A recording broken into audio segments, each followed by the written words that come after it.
What if the most productive thing you can do today is nothing at all? What if the breakthrough you're chasing, the clarity you're begging for, the calm you're trying to keep manufactured with coffee and calendars and control is already scheduled for you tonight, the moment you close your eyes?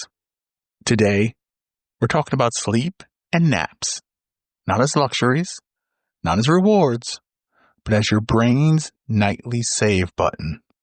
It's the moment your mind hits Command S on your life. Let's get started.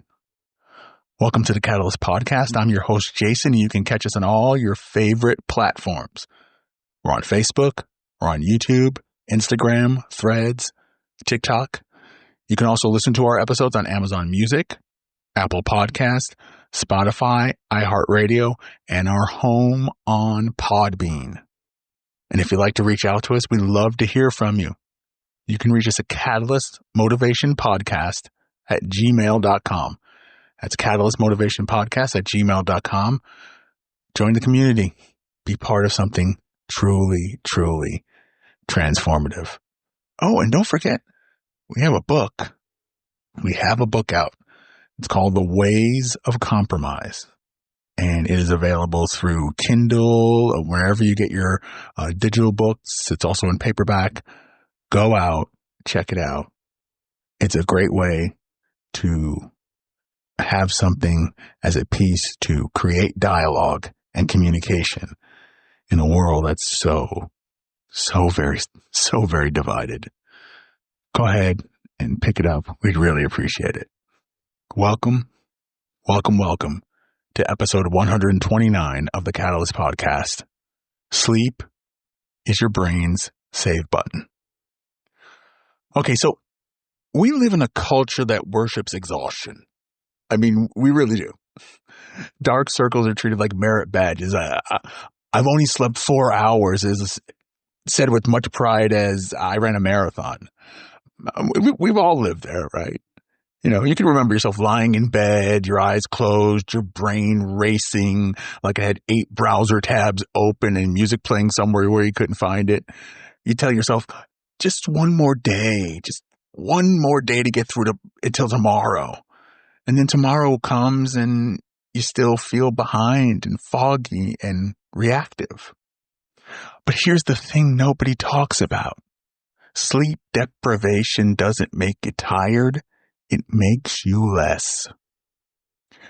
Your patience thins. Your empathy shrinks. Your reaction sharpens in all the wrong ways. And suddenly, small things feel personal, loud, threatening. Confucius once emphasized harmony in relationships. He believed that how we show up internally shapes how we show up socially. When you're underslept, harmony becomes harder. You snap. You withdraw. You misread tone. You forget that the person across from you is a human too. Sleep just isn't personal maintenance. It's relational ethics in action.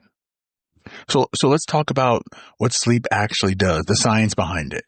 I mean, like while you sleep, your brain is not off. It's doing janitorial work, memory consolidation, emotional regulation, clearing metabolic waste, literally washing itself of cerebral spinal fluid like a midnight car wash for your neurons. When you don't sleep, that waste builds up. It's like saving files over and over without ever hitting save. Eventually the system lags and then crashes. Studies show that even after one night of poor sleep, your amygdala, the brain's fear center, becomes 60% more reactive. Translation, you're not overreacting because you're more dramatic. You're overreacting because your brain is tired. And this is where Buddhism quietly nods.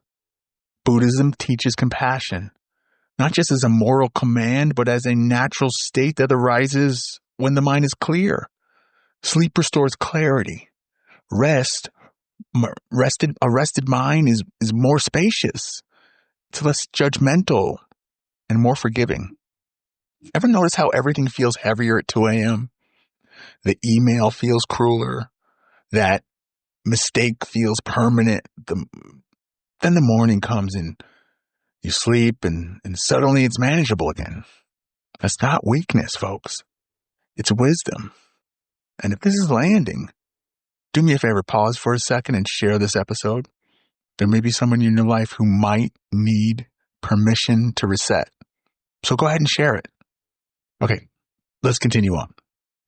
Let's talk about naps. I love naps. I love naps. Naps are the most misunderstood productivity tool on the planet. But somewhere along the way, they got labeled as lazy, childish, and indulgent. Preposterous. I'll have none of that. And history helps us tell a different story. Winston Churchill napped. Leonardo da Vinci napped. Einstein napped. The House of Representatives naps.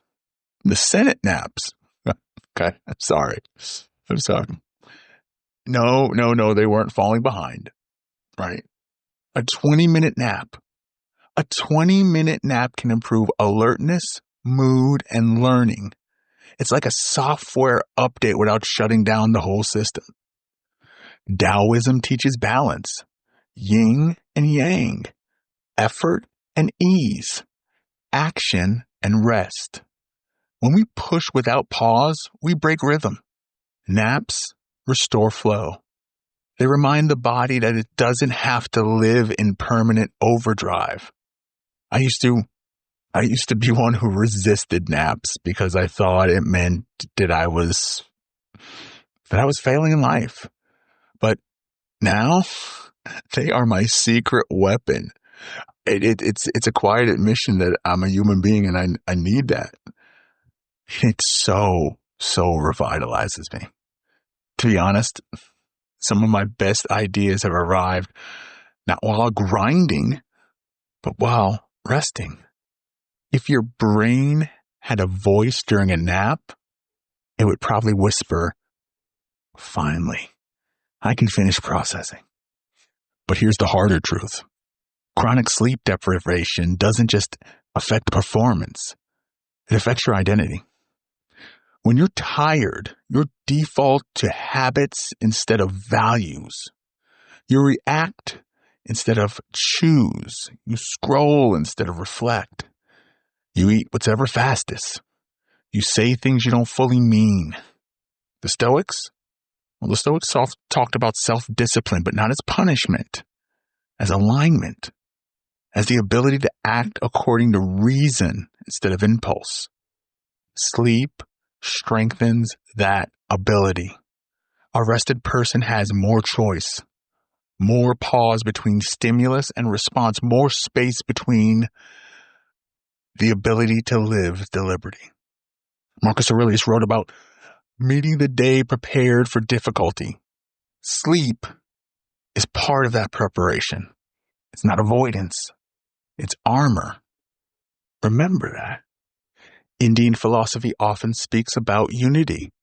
The idea that mind, body, and consciousness are not separate departments, but one system. Sleep honors that unity. You cannot hack your way around biology forever. The body keeps receipts. Jainism, with its emphasis on pluralism and nonviolence, offers another lens. Rest is a form of nonviolence towards yourself. Acknowledgement that forcing productivity at the cost of health creates harm, even if no one else sees it. When you deprive yourself of rest, something suffers. Creativity, kindness, presence, joy. Sleep is not quitting. It's choosing continuity. So just think about how you treat your devices. Let's think about it. How we all treat them, right? We charge them. We update them. We close apps so they don't overheat. Yet, when it comes to us, we'll say, just one more episode, just one more scroll, one more email. Sleep is not lost time. It's stored progress. Every night you sleep, your brain saves emotional lessons, trims useless data, and strengthens what matters. Every nap is a microsave, a quick backup. Miss enough saves? You can risk corruption. Now, before we move on to the final exercise, one last reminder, if this episode is helping you rethink, reset, even a little, please share it. Someone in your circle might find something special about it, and it may help them. We'd appreciate it. Thank you so much. Okay, here's something really simple. No biohacking, no gadgets required. For the next 7 days, do the following. Okay, first, choose a non-negotiable bedtime window. Not a rigid minute, a window. Consistency matters more than perfection, okay? Then we're going to create a 10-minute landing ritual. No screens, dim lights, gentle stretching, breathing. Let the nervous system know it's safe to power down. All right? Add one intentional nap or reset pause. Even if it's 10 or 20 minutes, no guilt, no apology. All right? And then I'd like for us to do a morning reflection. In the morning when we wake up, we're going to ask ourselves one question. How did sleep change how I showed up yesterday? Notice your patience. Notice your focus. Notice your compassion, your sense of proportion. Folks, this isn't about optimizing productivity. It's about restoring alignment. Sleep is not the opposite of effort. It's the foundation of wisdom. So before we leave, you don't need to earn rest. You don't need to justify it. What you need to do is not collapse over it because you deserve it. So tonight when you close your eyes, remember this. You're not falling behind. You're saving your life as it is. Take a nap. Get some rest. That's it for today, folks. If this episode resonated with you, please share it with someone who might need it. Like and subscribe to our podcast for even more motivational content.